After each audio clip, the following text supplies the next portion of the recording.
یقیناً جب کسی چیز کا محل اور مصرف ہی نہ ہو تو وہاں اس کا استعمال جب بنتا ہی نہ ہو تو پھر اس کی ادائیگی بھی نہیں ہے.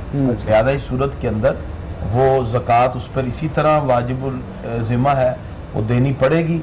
اس کی اب دونوں ہی صورتیں ہیں. اگر تو اللہ نے اس کو پیسہ دیا ہے، مال ہے، تو وہ والدین کو جو دیا ہے وہ تحفہ سمجھے اور وہ الگ سے پیسے نکال کے دے. اگر اس کے پاس ایسی کنڈیشن نہیں ہے تو پھر واپس لینا پڑے گا. بہرحال اس کو زکوٰۃ کے پیسے الگ سے جو مصارف زکوٰۃ ہم نے کل ذکر کیے تھے وہ دوبارہ میں چاہوں گا کہ آپ ذرا یاد دہانی ہو جاتی ہے. جی، ان میں سے فقراء ہیں. فقراء کی تعریف جس طرح کے فقہاء نے کی ہے کہ جس کے پاس پیسے تو ہو لیکن اتنے نہ ہو کہ نصاب تک پہنچ جائیں، وہ فقیر میں ہے. مساکین اسے کہتے ہیں جس کے پاس کچھ بھی نہ ہو، یعنی جو ہینڈ ٹو ماؤتھ ہوتے ہیں، جن کے پاس بس آیا اور ختم ہو گیا. تو اس کے بعد اسی طرح جو مسافر ہیں آپ ان کو زکوٰۃ دے سکتے ہیں. جو مقروض ہے وہ بھی زکوٰۃ جو ہے وہ لے سکتا ہے، آپ اس کو دے سکتے ہیں. فی سبیل اللہ، اللہ کی راہ میں مدارس ہیں اور اس طرح جو دینی معاملات میں آپ ان کو زکوٰۃ دے سکتے ہیں. عاملین کو زکوٰۃ دی جا سکتی ہے. اور اسی طرح اب رکاب اور غلام کے معاملات تو نہیں ہے، بہرحال ان کو بھی زکوٰۃ کی کنڈیشن میں دی جا سکتی تھی. تو یہ سارے کے سارے مصارف زکوٰۃ ہیں، تو ان کو زکوٰۃ دی جائے گی. لہذا اس سے ہٹ کر وہ جو آپ نے ڈیفینیشن فقیر کی آغاز میں کی ہے، تو جو چلتے پھرتے فقیر ہیں، ایک تو ہے گداگر جو پروفیشنل ہوتے ہیں. جی، ایسے پروفیشنل گداگر کی تو حوصلہ شکنی کرنی چاہیے. یہ تو پتہ کیسے چلے گا کہ یہ پروفیشنل ہے، یہ کیا ہے؟ یہ تو ظاہری بات ہے کہ میں نے پہلے کیا کہ یہ جب آپ زکوٰۃ دے رہے ہیں، ایک فریضہ ادا کر رہے ہیں، اس میں تھوڑی سی تحقیق تو ہے.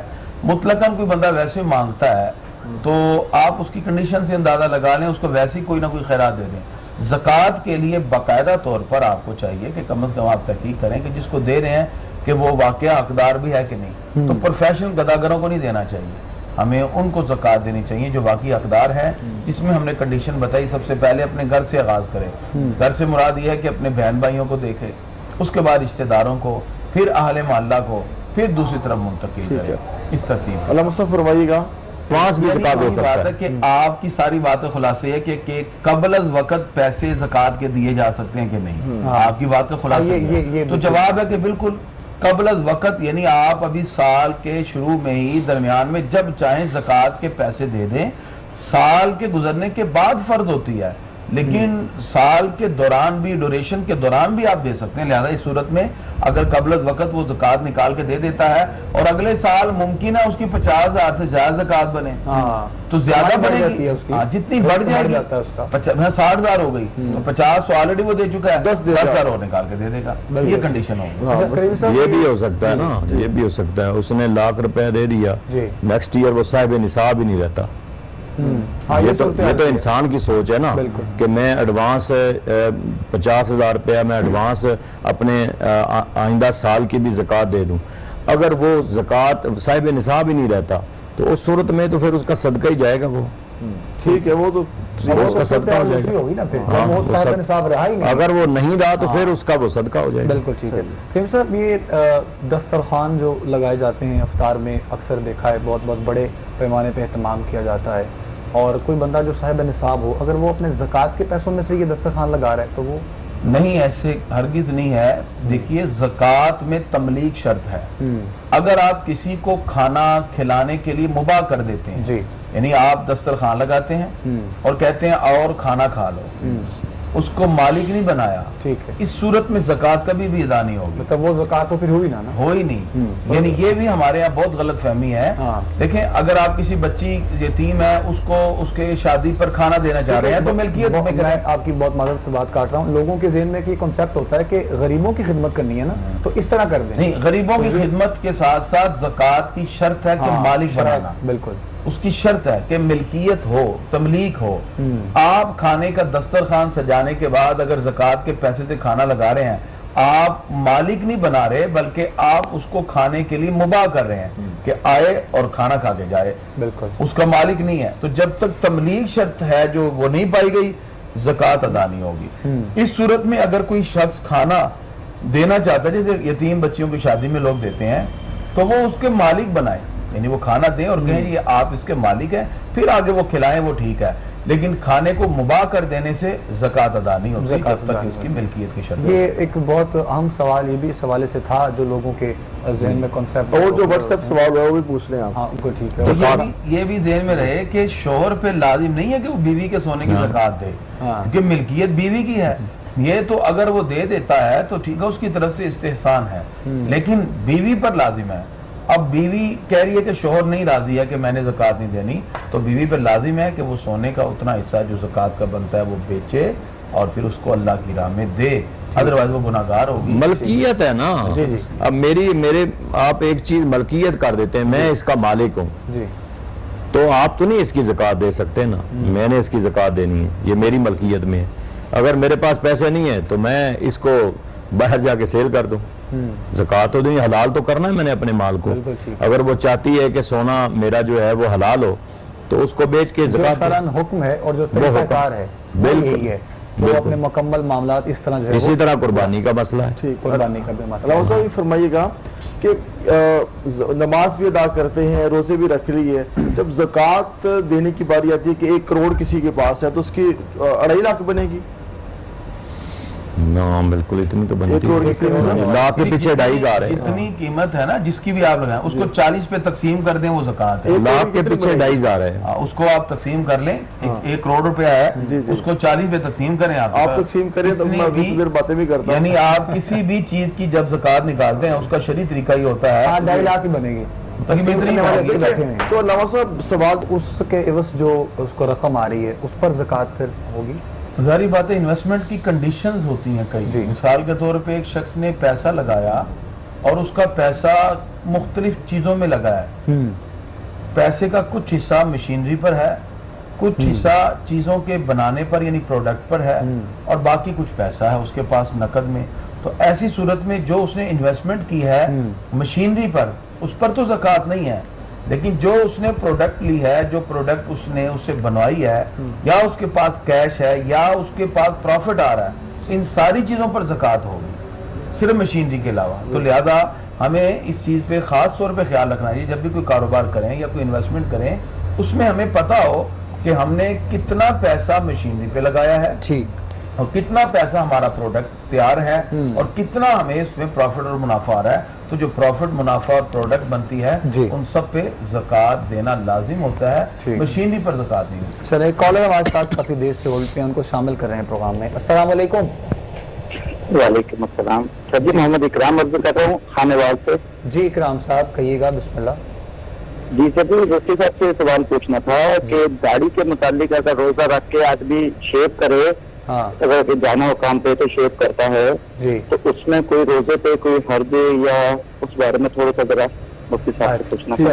ٹھیک تھوڑا کیوں جی مکمل بتائیں گے انشاءاللہ۔ سوال یقیناً آپ نے سوال یہ ہے کہ نبی صاحب کے روزہ رکھا ہے، روزہ رکھنے کے بعد بھائی شیو کر رہے ہیں، کہہ رہے ہیں کہ اسے روزہ قائم رہے گا، کوئی معاملہ تو نہیں خراب ہوگا؟ دیکھیں جو چیز پیٹ میں چلی جائے کسی بھی ذریعے سے، منہ کے ذریعے کسی بھی طرح، روزہ اس سے ٹوٹتا ہے۔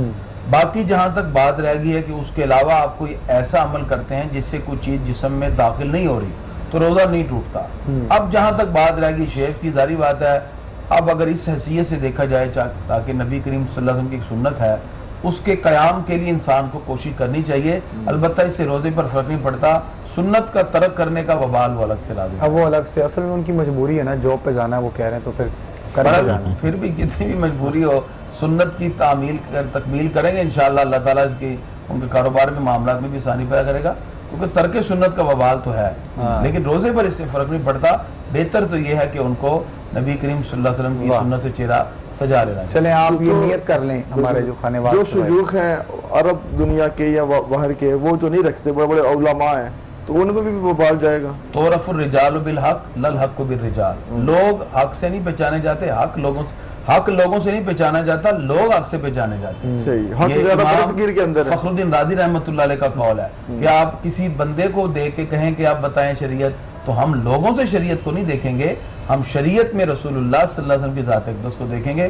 اگرچہ پوری کائنات کے افراد بھی کسی ایک چیز کو ترک کرنا شروع کر دیں، وہ کوئی بھی ہو، اب وہ علاقے کا نام لینے کی ضرورت نہیں ہے، میں نے جو جملہ بتایا امام فخر الدین رازی رحمۃ اللہ علیہ نے کتاب میں لکھا فخر الدین رازی رحمۃ اللہ نے تفسیر کبیر میں، تعرف الرجال بالحق للحق بالرجال، لوگ حق سے پہچانے جاتے ہیں، حق لوگوں سے نہیں پہچانا جاتا۔ بالکل ٹھیک۔ لہٰذا جو حق ہے وہ اپنی حقانیت کے ساتھ اچھا، یہ زکوٰۃ کے حوالے سے ہی جو ہمارا ٹاپک ہے جس پر گفتگو جاری ہے، اگر کوئی شخص ہر روز اپنے اس مال میں سے کچھ حصہ جو نکال دیتا ہے اور روز ہی وہ ادا بھی کر دیتا ہے تو وہ بھی مناسب ٹھیک ہے؟ اگر کوئی بندہ یعنی سال کے دوران ہی وہ کچھ نہ کچھ پیسے نکالتا رہے زکوٰۃ کی نیت رکھ کے، تو ایسی صورت میں بھی وہ زکوٰۃ کی نیت سے چونکہ نکال رہا ہے، لہذا دوران سال بھی وہ درست اور جائز ہوتا ہے۔ اس میں ایک بات اور بھی ذہن نشین ہونی چاہیے، جیسے کہ کچھ لوگ ہیں وہ ڈائمنڈ پہنتے ہیں یا اس طرح کی چیزیں، اس میں اگر کوئی شخص تو اس کو بیچنے کے لیے رکھے تو پھر تو اس پر زکوٰۃ ہے، اگر اس نے اپنے پہننے کے لیے رکھا ہے اس پر زکوٰۃ نہیں ہے، اگرچہ اس کی قیمت کتنی ہی زیادہ ہو۔ یعنی جو انسان اپنے زیب و آرائش کے لیے یا خواتین ڈائمنڈ پہن لیتی ہیں وہ اگرچہ قیمتی بھی ہوں تو اس پر زکوٰۃ نہیں ہوگی، ہاں کیونکہ وہ پہننے کے لیے ہیں، اور جب وہ بیچنے کی نیت سے ہوں گے تو مال تجارت بن جاتے ہیں، ایسی صورت میں ان پہ زکوٰۃ ہوتی ہے۔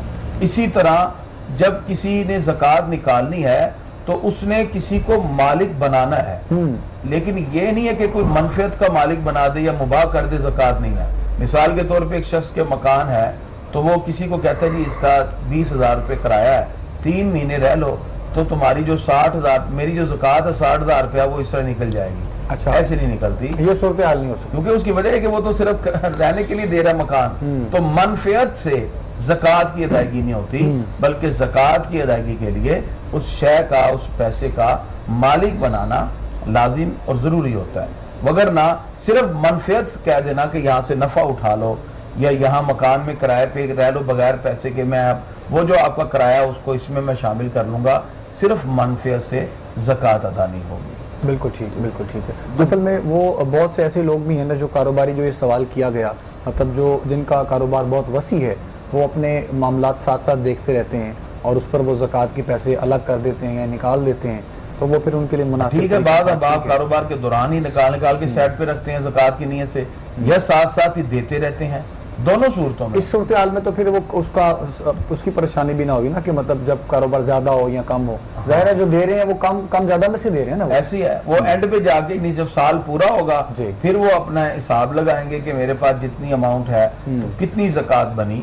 اگر وہ جو پیسے نکال چکا ہے اس سے اوپر ہی ہے تو اس نے دیکھا کہ ٹھیک ہے زکوٰۃ کے میرے جو پیسے بن رہے تھے اس کے مطابق میں دے دیے، اور اگر اس سے زیادہ ہو گئی 50,000 بالفرض دے دیا، 60,000 بنی تو 10,000 وہ سارے معاملات وہ نکال کے کر لے گا۔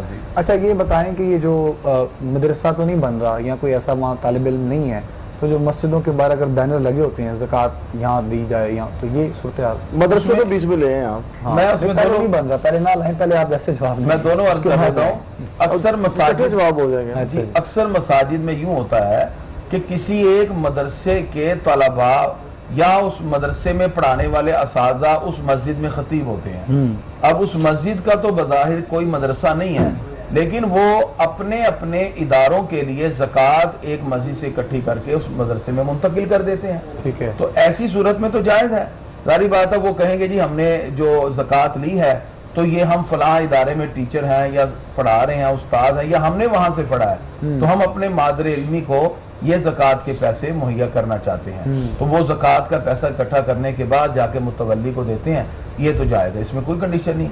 اگر وہ صرف مسجد کے لیے لے رہے ہیں تو مسجد میں تو تملیک ہے ہی وہ پھر مالک کس طرح بنایا انہوں نے؟ وہ جو مالک اس طرح بنایا کہ وہ زکوٰۃ لے کے جائیں گے اور جا کے مدرسے کے متولی سے کہیں گے کہ یہ جو زکوٰۃ کا پیسہ ہے وہ پھر پیسہ صرف بچوں پر لگے گا، ٹھیک ہے، یعنی بچوں کا کھانا وہاں مدرسے میں بنتا ہے، مدرسے میں بچوں کو کپڑے دے دیے جاتے ہیں، جس میں بچوں کی ضروریات ہے اس میں وہ پیسہ لگایا جاتا ہے۔ اس انداز سے جائز اور درست ہے، اس میں کوئی حرج نہیں ہے۔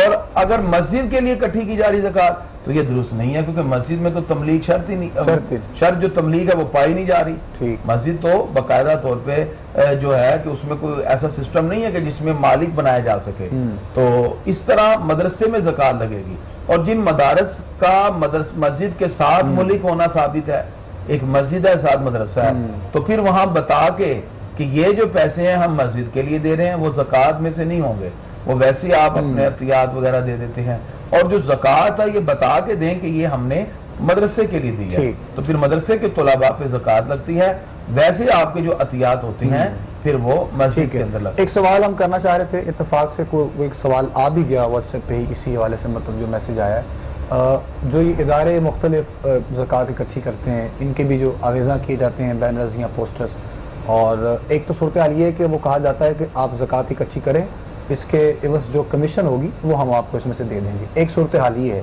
اور دوسری صورتحال یہ ہے کہ آیا وہ لوگ زکوٰۃ کس لیے اکٹھی کر رہے ہیں اس ادارے میں، مطلب کیا غریب لوگ ہیں، یتیم ہیں، مساکین ہیں، وہاں کو رہنے والے ہیں، یہ صورتحال دو اس کے سوال ہیں، یہ آپ نہیں جائز ہے، میں کب کہہ رہا ہوں جائز نہیں جائز، میں مجھول بات نہیں رکھنی، کھل کے کرنی چاہیے۔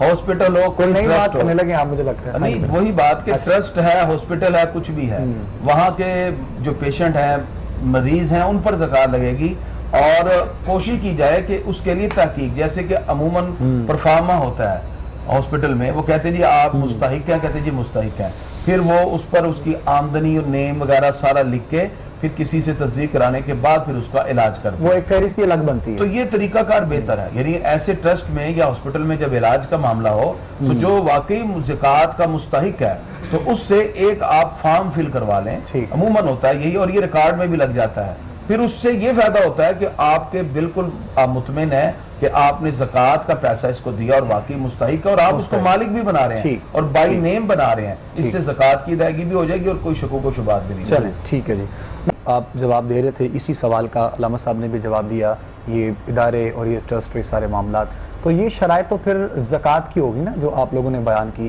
یعنی صدقات و خیرات وہ لوگ پھر اگر لے کے استعمال کر لیتے ہیں تو اس کا کوئی مطلب؟ عموماً جتنے بھی رسپانسیبل ادارے ہیں انہوں نے لکھا ہوتا ہے، یعنی ڈبے بنائے ہوتے ہیں کہ زکوٰۃ الگ سے اور صدقات کا ایک ڈبہ، اور مطلقاً خیرات کا الگ سے ایک ڈبہ بنایا ہوتا ہے، تو جو تو زکوٰۃ ہے وہ تو ظاہری بات ہے کہ مستحق لوگوں پر، اسی طرح جو صدقات واجبہ ہیں یہ بات بھی ذہن میں رکھنی چاہیے۔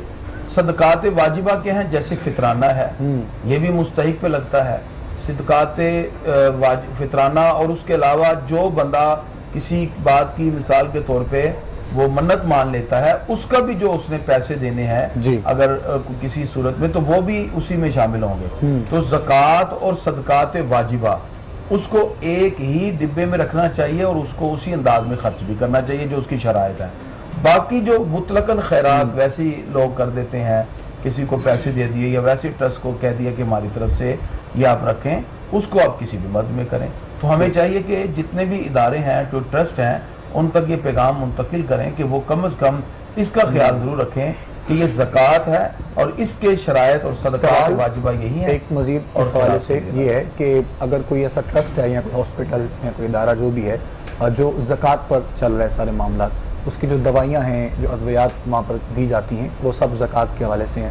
اگر کوئی بندہ ایسا وہاں چلا گیا ہے جو وہ پیسے وہاں دے رہا ہے، اگر ایک چیز 500 کی ہے، اس کے 50 روپے دے رہا ہے زکوٰۃ کے، اس کو بتایا نہیں گیا کہ یہ زکوٰۃ کی دوائیاں ہیں یا سارے معاملات ہیں، تو اس صورتحال میں کیا مطلب وہ لینے والے کی اور دینے والے کی کیا کنڈیشن ہو؟ ظاہری بات ہے کہ اگر تو وہ بندہ مستحق نہیں ہے اور اس کو زکوٰۃ کے پیسے دے رہے ہیں، وہ تو لاگ ہی نہیں رہے، تو یہ درست نہیں ہے، وہ گناہ گار ہوگا ادارہ، ادارے کے جو اس کے سربراہان ہیں، کیونکہ انہوں نے اہتمام کیوں نہیں کیا، لوگوں نے تو ان پر ٹرسٹ کیا، لوگوں نے ان پر اعتماد کیا۔ میں یہاں پہ ایک جملہ بولنا چاہوں گا، اس کا جو خریدنے والا ہے وہ کس زمرے میں آئے گا، وہ بھی تھوڑا سا ظاہری بات ہے اس کے تو علم میں نہیں ہے نا کہ یہ میرے ساتھ ایسا معاملہ ہو رہا ہے، وہ تو یہ سمجھتا ہوگا کہ ظاہری بات ہے کہ ہمیں کوئی فیسلٹیز دی جا رہی ہیں، اس کے مطابق یہ مجھے 50 روپے کی ملی، تو وہ تو لا علم ہے، تو لا علمی کی بنیاد پہ ہم اس پر تو کوئی حکم شرعی نہیں لگا سکتے نا، جس کے علم میں ہے، پتہ ہی نہیں ہے نا، جب اس کو تو پتہ ہی نہیں ہے، اور جس کے علم میں ہے جو یہ کنڈیشن اپنا کے لوگوں کو میڈیسن دے رہا ہے، اس کے اوپر بہرحال ہم ضرور سوال اٹھائیں گے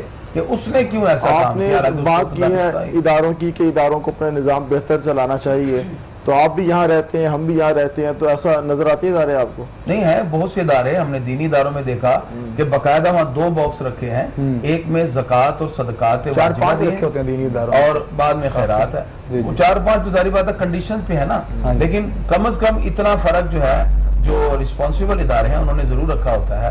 بارہ جن کے ہاں معاملہ ہی عجیب ہے کہ وہ کہتے ہیں ٹھیک ہے جہاں سے بھی پیسہ آنا چاہیے، تو یہ کنڈیشن نہیں ہونی چاہیے، کم از کم استعمال کر لیے، کھا بھی لیے، سارے معاملات ہو گئے، تو وہ پھر خدا کی بارگاہ میں جی ظاہر بات ہے بندہ گناہگار ہے، اللہ کی بارگاہ میں اس کی پکڑ تو ہوگی کہ اس نے ایک بندے کی جو زکوٰۃ تھی اس کو غلط انداز میں کیوں لگایا، اور اس پر اس کی پکڑ بھی ہے۔ اور ٹھیک ہے، یہ اجتماعی شادیاں بھی کروائی جاتی ہیں بہت زکوٰۃ کے جو اچھا شادی دیکھیں جی، اگر کوئی بچی واقعی غریب ہے، مستحق ہے زکوٰۃ کی، اچھا تو آپ اس کو زکوٰۃ کے پیسے سے جہیز دے رہے ہیں یا اس کو زکوٰۃ کے پیسے سے کھانے کے ملکیت میں دے رہے ہیں تو یہ جائز ہے۔ ٹھیک ہے، ظاہر بات وہ غریب بچی ہے تو اس کے لیے اگر آپ یہ اہتمام کرتے ہیں ٹھیک ہے، لیکن ایسا نہیں ہونا چاہیے کہ آپ پیسہ اکٹھا کر کے امیر غریب کے فرق کے بغیر اجتماعی شادی کریں۔ مطلب یہ جو سمپل آپ نے سوال جواب دیا ہے، اگر کوئی غریب بچی ہے ہاں جس تو کی بالکل زکوٰۃ کے پیسوں کی شادی ہو کر سکتی سکتے ہے، ہیں، وہ آپ کر سکتے ہیں۔ ہاں بالکل، اس کو آپ اس کے مالک بنا رہے ہیں، اس کو بتایا جائے اس کو پہلے، ہاں کہ یہ زکوٰۃ کے پیسے ہیں، یہ آپ کو ہم نے جہیز دے دیا اور آپ کے جو شادی کے کھانا ہے اس کی بھی آپ جو ہے ملکیت میں دیں گے، اس طرح آپ کی زکوٰۃ لگ جائے گی چونکہ آپ نے اس بچی کو مالک بنایا ہے اس سامان کا۔ لیکن اجتماعی صورتحال ٹھیک نہیں ہے۔ اجتماعی میں بھی اگر تو ساری بچی یتیم ہے، ممکن ہے کافی لوگ غریب ہیں ایک محلے میں، تو ان سب بچیوں کو جو مستحق تھے ان پر ہم نے 5-10 اکٹھا ارینج کر دیا شادی کا اور سب پہ زکوٰۃ کے پیسے خرچ کر دیے تو بھی ٹھیک ہے، سب مستحق ہے، ٹھیک ہے نا۔ مستحق ہونا ضروری ہے جن پر زکوٰۃ لگے، اگر مستحق نہیں ہے پھر آپ اس کو زکوٰۃ کے پیسے دے رہے ہیں لگا رہے ہیں تو یہ درست اور جائز نہیں، اس میں وہ بندہ گناہگار ہوگا کہ جس نے ایسا عمل کیا۔ لہذا مستحق ہو وہ 1 ہے یا 10 ہیں یا 100 ہے تو آپ ان مستحق کو ان کی شادی کے معاملات میں یا کسی بھی معاملات میں اگر ایسی زکوٰۃ کے پیسے لگا رہے ہیں تو ٹھیک ہے۔ عموماً ایسے میں نے عرض کیا جو ادارے ہیں ان کے پاس فارم ہوتے ہیں، وہ باقاعدہ فارم تک فل کرواتے ہیں، اس میں ماہانہ آمدن بھی لکھ دی جاتی ہے، اس میں پتہ ہوتا ہے کہ بچے واقعی آپ کی بات بھی بالکل درست ہے، آپ بھی بجا فرما رہے ہیں، لیکن جس طرح علامہ صاحب پہلے آپ بیان کر رہے تھے مطلب ایسے لوگ بھی ہیں جو زکوٰۃ کے پیسوں کا صحیح استعمال نہیں کرتے، تو ان لوگوں کو بھی چاہیے خدا میجورٹی نہیں کرتی، ہاں بالکل ایسے مطلب صحیح استعمال ہی نہیں ہو رہا ان کا، بالکل نہیں ہو رہا۔ اگر آپ کہیں مجھے کوئی نشاندہی کریں کہ وہ زکوٰۃ کے پیسوں کا صحیح استعمال کرتے ہیں، کوئی مدرسہ مجھے بتا دیں بالکل کہ زکوٰۃ کے پیسوں کا صحیح استعمال ہوتا ہے۔ جتنے مدارس کے محتمع مزارات ہیں ان کی پراپرٹیاں دیکھیں کتنی ہیں، نہیں استعمال ہوتا۔ کیوں رام صاحب ہے پراپرٹی کریم صاحب؟ اب دیکھیں یہ تو اب کیا کہ اللہ ماشاءاللہ ہی ہے، ہر جگہ یہ صورتحال کچھ ایسی ہے کہ کنڈیشنز میں اسلامی جو شعار تھے ہمارے جن چیزوں پہ ہمیں عمل کرنا تھا ہم اس سے دور ہوتے گئے، تو لیکن ہم تو یہاں اصلاح کے لیے بیٹھے ہیں نا، تو اگر کسی جگہ پر ایسا معاملہ ہو رہا ہے کہ نہیں استعمال وضاحت کی جا رہی ہے تو ہم کوشش کریں ہاں ان کی اصلاح کی۔ لوگ ٹرسٹ کر رہے ہیں، لوگ ٹرسٹ کرتے ہیں، ان کی زکوٰۃ چلی جاتی ہے، لوگوں کو پتہ ہی نہیں ہے زکوٰۃ کا، تو پھر بھی تھوڑا بہت پتہ ہے، عشر کا تو بالکل ہی اندازہ نہیں۔ یعنی اویئرنیس ہی ضروری ہے، لیکن میں ایک بات یہاں ضرور عرض کروں گا، آج جتنا حکومت نے زور ٹیکس پہ لگایا ہوا ہے یہ عشر اور زکوٰۃ کے نظام کو مستحکم بنانے کے لیے کیوں نہیں زور لگا رہے؟ لیکن اسلام نے ہمیں جو بیت المال کے اندر پیسے کے لیے اور رقم کے لیے جو ریسورس بتائے ان میں سے جو زکوٰۃ ہے، اسی طرح عشر ہے اور باقی جو چیزیں معدنیات میں سے ہوتی ہیں اور مال فے ہے، مال غنیمت، یہ سب چیزیں اس کے اندر شامل ہوتی ہیں۔ تو اب اگر اسلامی نظام حکومت ہو اور بہترین نظام اس کا بنایا جائے تو میرے خیال سے ٹیکس کی ضرورت ہی نہ پڑے۔ یعنی پاکستان ایک زرعی ملک ہے اور ہمارے ہاں یہاں بہت غلہ ہے، اسی طرح بہت سے امیر افراد موجود ہیں جن کی کروڑوں کے اعتبار سے تو صرف زکوٰۃ بنتی ہے۔ اگر یہ نظام مستحکم ہو جائے جس طرح حضرت عمر فاروق رضی اللہ تعالیٰ نے جب بہترین بیت المال کا نظام بنایا تو پھر لوگ مارے پھرتے تھے کہ زکوٰۃ دیں کس کو، لینے والا ہی کوئی نہیں رہا۔ یہ کنڈیشن اس وقت بنے گی جب ہم ایک اسلامی مملکت میں رہتے ہوئے ایک خوبصورت ٹائم فریم بنائے، ایک طریقہ کیا ریاست زکوٰۃ لے سکتی ہے؟ ریاست بالکل جیسے حضرت عمر فاروق رضی اللہ عنہ ریاست کے سربراہ تھے، اسلامی مملکت تھی، بیت المال تھا، لیکن اس میں خرچ کرنے کے جو اسلامی اصول ہیں وہ بھی فالو کیے جائیں گے، اس کو اسلامی طریقے کے جو رول بتائے گئے اس کے مطابق لیا جائے گا۔ ریاست مدینہ والے لے رہے ہیں، جیسے نبی کریم صلی اللہ علیہ وسلم کے دور میں بھی فاروق ابوبکر صدیق رضی اللہ عنہ، فاروق اعظم کے دور رضی اللہ تعالیٰ عنہ، ان تمام کے دور میں سلسلہ رہا۔ اب یہاں ٹائٹل تو ریاست مدینہ کا ہے لیکن معاملہ سارے کا سارا الٹ چل رہا ہے۔ یہاں لوگوں کے اندر جو معاملات ہیں ان کی اویئرنیس کے لیے بتایا جائے، بیت المال کو مستحکم کیا جائے۔ اگر یہ اناؤنسمنٹ ہوتی ہے کہ ریاست زکوٰۃ لے رہی ہے تو جو جتنے بھی فلاحی ادارے ہیں وہ تو گئے پھر سارے۔ نہیں، ریاست دیکھیں دو طرح سے ہے، لیکن جب ریاست کا پریشر ہوتا ہے اور جب یہ اناؤنسمنٹ ہو جائے کہ ساری زکوٰۃ ریاست کو دیں تو وہ ادارے جو فلاحی اور فلاحی بنیادوں پہ چل رہے ہیں وہ کیا جتنے بھی فلاحی ادارے تھے عمر فاروق رضی اللہ عنہ کے دور میں نہیں چلے. آپ کے دور میں تو جتنے فلاحی کام ہوئے تاریخ کے اندر کبھی نہیں ہوئے. مدارس کو چلو فلاحی مدارس کو کہاں کھڑا کریں گے آپ؟ مدارس بھی میں عرض یہ کر رہا ہوں نا, جب آپ ایک اسلامی خوبصورت نظام بنائیں گے تو ریاست مدارس کی بھی ذمہ دار ہوگی, فلاحی اداروں کی بھی ذمہ دار ہوگی. زکوٰۃ کا پیسہ ان تمام اداروں تک منتقل کیا جائے گا.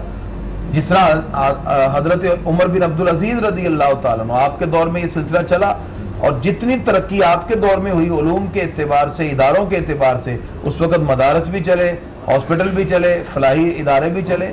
تو یہی کنڈیشن آج کے دور میں بھی اگر ہو اور سربراہان مملکت اس کے لیے عوام کو اعتماد میں لے کر اگر یہ سلسلہ رکھیں تو پھر مدارس اور فلاحی ادارے جتنے بھی ہیں وہ ریاست کی سربراہی میں بھی چلیں اور یہ زکوٰۃ کا خوبصورت نظام ترتیب دیا جا سکتا ہے. ریاست کی سربراہی میں 22 کروڑ عوام اور اتنے مدارس جن کی لاکھوں میں تعداد ہے, کیا وہ سسٹم علامہ صاحب بن سکتے ہیں کہ جس طرح ہم فجر میں, مغرب اور عشاء میں بلند آواز سے امام قرات کرتا ہے, ظہر اور عصر میں نہیں کرتا, اس بارے میں فرمائیے گا کہ اس کی وجہ کیا ہے؟ جی وجہ کیا ہے؟ نبی کریم صلی اللہ تعالی وسلم جس وقت نماز فرض ہوئی تو مکہ مکرمہ میں ہر نماز کے اندر بلند آواز سے قرات کرتے تھے. ہر نماز میں فجر میں, ظہر میں, عصر, سب میں. جس وقت آقا علیہ الصلوۃ والسلام نماز کے لیے بلند آواز سے قرات کرتے تو کچھ کفار اکٹھے ہو جاتے اور بلند آواز سے باجے بجانا, ڈھول پیٹنا اور شور مچانا, یہ ان کا کام شروع ہوتا. ادھر سے آقا علیہ الصلوۃ والسلام قرآن کی آیات پڑھتے, ادھر سے ان کا شور شرابہ شروع ہو جاتا. تو اللہ تبارک و تعالیٰ نے قرآن مجید فرقان حمید کی آیت اتاری اور رب قدوس نے ارشاد فرمایا کہ پیارے محبوب کہ آپ قرات کو بلند آواز سے یہاں نہ کیجیے. نبی کریم صلی اللہ تعالی وسلم نے پھر ظہر میں اور عصر میں قرات کو آہستہ آواز سے کرنا شروع کر دیا. فجر کے وقت وہ ہوتے نہیں تھے اس لیے بلند آواز سے قرات جاری رہی. مغرب کے وقت وہ کھانے پینے میں مشغول ہوتے تو بھی بلند آواز سے قرات رہی. عشاء کے وقت وہ سو چکے ہوتے تھے تو بھی بلند آواز سے قرات رہی. تو نبی کریم صلی اللہ تعالی وسلم نے مکہ مکرمہ میں فجر, مغرب اور عشاء میں بلند آواز سے قرات کی, ظہر عصر میں آہستہ آواز سے, پھر اسی طریقے کو جاری رکھا گیا. اور پھر جب نبی کریم صلی اللہ علیہ وسلم مدینہ شریف میں آ گئے تو یہاں آ کے جمعہ فرض ہوا. پھر ایک سوال اٹھتا ہے پھر کہ جمعے کے اوپر قرات کیوں بلند آواز سے ہوتی ہے؟ وہ بھی تو ظہر کے وقت میں ہے.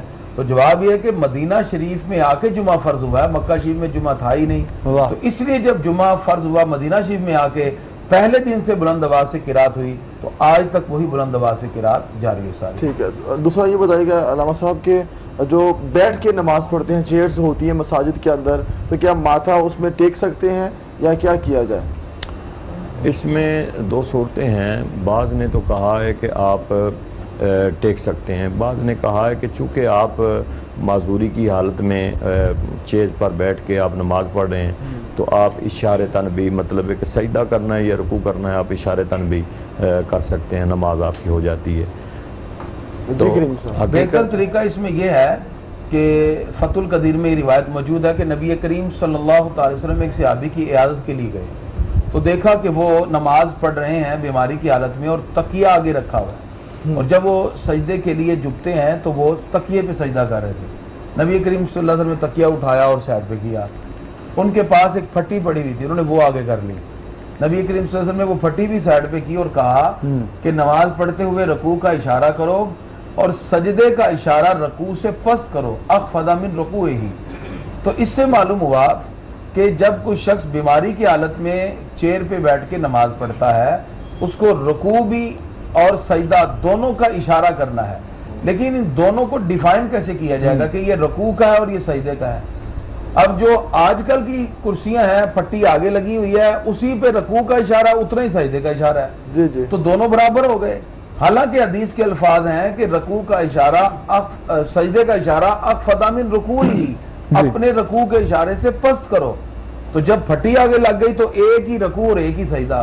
تو اس لیے پھٹی کے بغیر والی چیئر پہ بیٹھ کے ایسے لوگ نماز پڑھیں, رکوع کے اشارے سے سجدے کا اشارہ جھک کے کریں, پست کریں, تاکہ ڈیفائن ہو جائے, یہ پتہ چل جائے کہ یہ رکوع کا اشارہ ہے اور یہ سجدے کا اشارہ ہے. اس طرح چیئر پہ بیٹھ کے جو مریض حضرات ہیں وہ نماز پڑھیں، پھٹی آگے نہیں ہونی چاہیے۔ ٹھیک ہے۔ یہ ایک دو سوال وقاص صاحب کے پاس غالباً تھے جو انہوں نے علماء سے اس کے جوابات لے لی ہیں۔ یہ جو حج اور عمرہ زکوٰۃ کے پیسوں کے معاملات میں اگر ہو تو اس کی کیا صورتحال ہے؟ ایک کالر بھی شامل کر لیں پھر اس کا جواب بھی لے لیں گے۔ السلام علیکم۔ السلام علیکم جی۔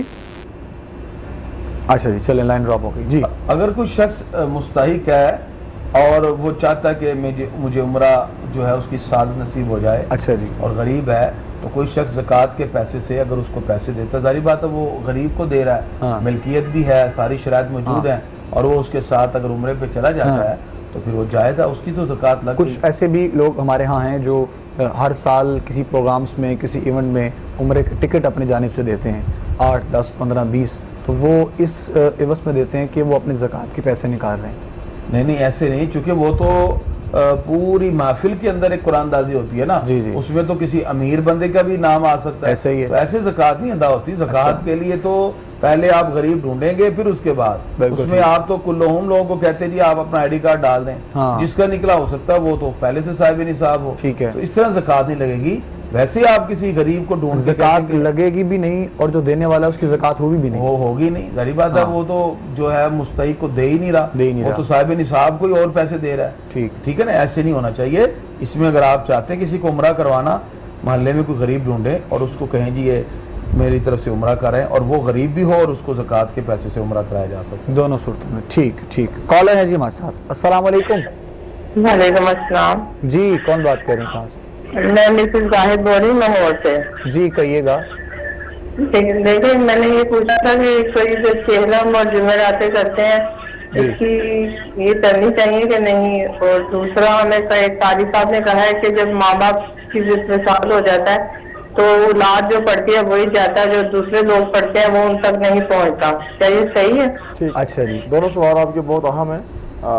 لیکن یہ تو اصال ثواب ہے، اصال ثواب کی تو اتنی صورتیں ہمیں قرآن و حدیث سے ملتی ہیں، جیسے کہ اللہ تعالیٰ قرآن مجید میں سورہ حشر کی آیت نمبر 7 میں ارشاد فرماتا ہے، جو لوگ فوت ہو گئے بعد میں آنے والے ان کے لیے کہتے ہیں ربنا اغفر لنا ولاخواننا الذین سبقونا بالایمان، یا اللہ ہمیں بھی بخش دے ان سے پہلے مسلمانوں کو۔ اس کا مطلب کہ دعا اور پھر اہتمام، نبی کریم صلی اللہ تعالی علیہ وسلم آپ کے چچا کا جب وصال ہوا تو آقا علیہ السلام نے جنازے پہ 70 مرتبہ دعا فرمائی، پھر ہر بدھ کو آقا علیہ السلام ان کے اصال ثواب کے لیے جاتے رہے۔ اور انوار ساتیہ میں یہ روایت بھی عبدالسمیع رام پوری نے لکھی کہ آقا علیہ السلام نے اپنے چچا کے وصال کے تیسرے دن، 7ویں اور 40ویں دن باقاعدہ اصال ثواب کا اہتمام کیا۔ وہ تو ٹھیک ہے، آپ یہ بتائیں کہ جیسے انہوں نے کہا کہ اور شخص پڑھتا ہے تو نہیں پہنچتا، اب دوسری بات وہی میں اسی طرف آ رہا تھا کہ اگر کوئی اس کے علاوہ مثال کے طور پہ ایک تو ہے گھر میں ماں باپ یا کوئی فوت ہو گئے اس کے بیٹے وغیرہ پڑھتے ہیں، اگر کوئی دوسرا پڑھتا ہے تو اللہ رب العزت نے مومنین کے پڑھے ہوئے کی برکات عطا فرمانی ہے۔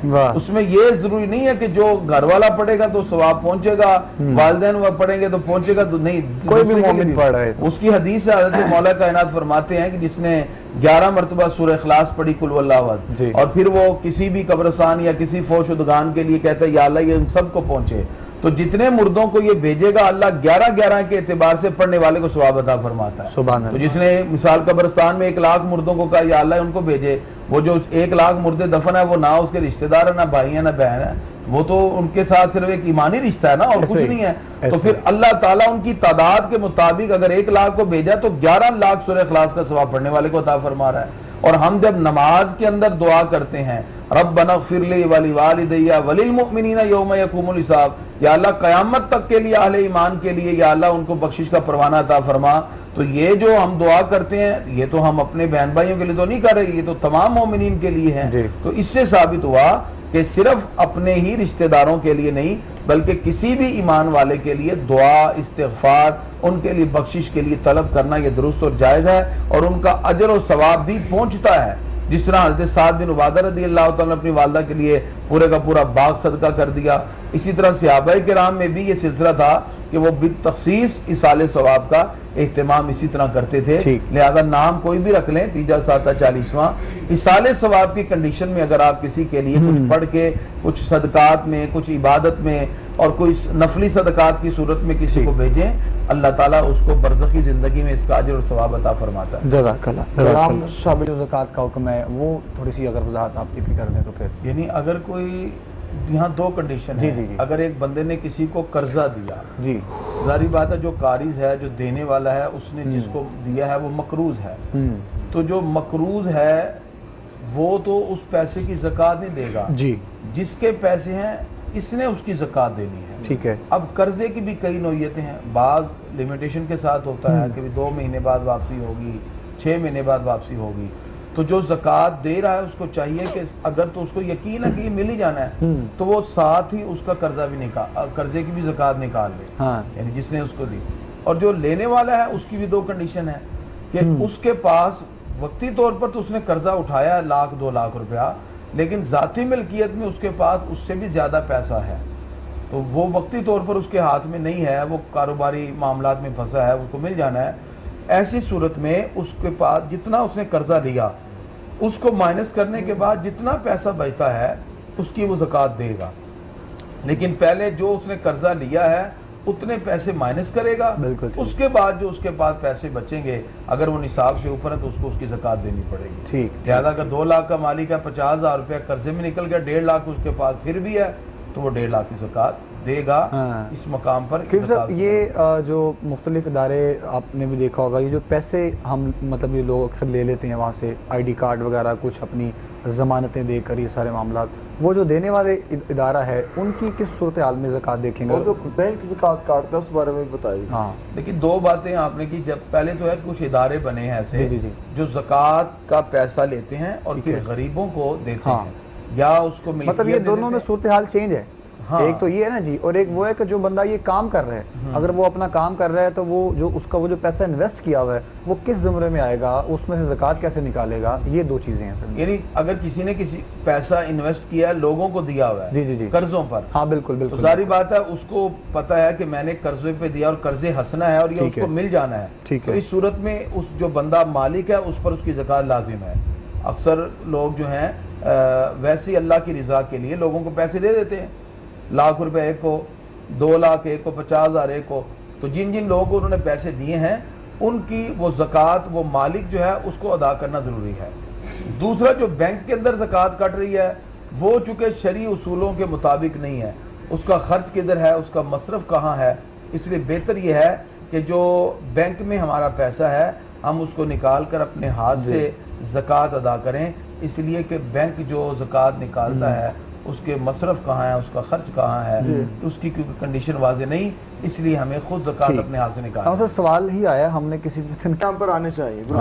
دیکھیں بنیادی طور پہ جو بات کہی وہی میں کنٹینیو کرتا ہوں کہ بنیادی ضروریات ضرور پوری ہونی چاہیے امام مساجد کی بھی اور کوشش کرنی چاہیے کہ اس کے انتخاب کے لیے بھی ہمیں جو اسلامک ویلیوز ہیں اس کا خیال رکھنا چاہیے اور کوشش کریں کہ اپنے مساجد کے اندر جو ائمہ ہیں ان کی قدر کریں.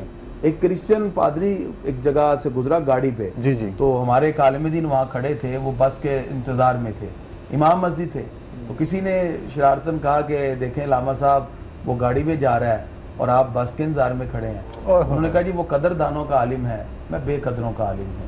تو اصل چیز یہی ہے کہ قدر اگر ہمیں ہوگی تو پھر یہ ساری چیزیں ہم نہیں ڈسکس سارے ہمیں معاملات قدر ٹھیک ہو کرنی جائیں چاہیے. قدر اللہ کرے ہو جائے انشاءاللہ. میں آپ کے پروگرام کی وساطت سے چیلنج سے بات کر رہا ہوں کہ آج اچھے شیخ الحدیث محدثین مفتی صاحبان کا بورڈ بنا دیں اور اس بورڈ سے نکل کے مسجد میں بندہ ہے آپ کا لاہور ویسے فارغ ہو جائے گا. جتنے ائمہ حضرات آپ کے لاہور کی مساجد میں ہیں نا میں آپ کو چیلنج کے ساتھ کہہ رہا ہوں مفتیوں کا ایک بورڈ بنا دیں ہر مسجد کا امام وہاں جائے وہاں انٹرویو دے کے آئے وہاں سے اس کی سلیکشن ہو ویسے مساجد آپ کی ساری خالی ہو جائیں گی. 6 مہینے سلیکشن نہیں ہوگی حضرت آپ کی مساجد ویسے خالی ہو جائیں گی. بالکل ٹھیک ہے. جو پڑھے لکھے حضرات سکالر ٹائپ ہیں ان کے پاس تو جگہ ہی نہیں. کیا ہے کہ ان کی اسپیکنگ پاور نہیں ہے انہیں ان کا گلا اچھا نہیں ہے